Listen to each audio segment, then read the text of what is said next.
في مكة المكرمة وفي كنف أسرة هاشمية، ولد النبي محمد تحت سماء مملوءة بالرحمة والنور، فكانت ولادته بمثابة نور أضاء الطريق في عالم اعتاد الظلمات. نشأ صغيرا كثير التفكير والتأمل، لكنه ميز الحق بالوجدان، وكان كأن الليل والنهار يسيران به إلى مقام المحبة والإخلاص. وفي غار حراء بعيدا عن صخب الدنيا، كان لقاؤه الأول بجبرائيل حين نزل الوحي الكريم يحمل أول كلمات من سورة العلق: اقرأ باسم ربك الذي خلق. فبدأت الرسالة السماوية تتجلى للعالم.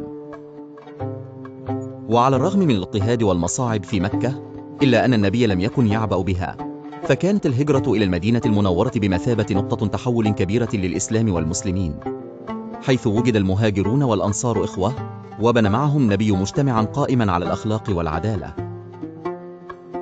وفي المدينة تأسست الدولة الإسلامية التي قامت على المحبة والمساواة تحت راية التسامح والرجوع إلى تعليمات الوحي.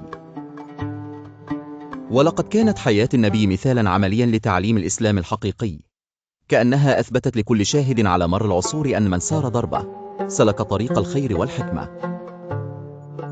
وترجل الفارس بعد مسيرة في الأرض كانت قد عبرت قلوبا لا تحص، فكانت وفاته خاتمة عطرة لمسيرة نبوية تحفها عزيمة وأمل.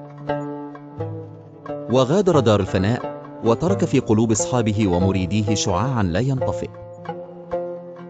المغزى الذي كان يتجسد في سيرة النبي محمد هو نشر المحبة والسلام والعدل في أرجاء الأرض، والارتقاء بالبشرية.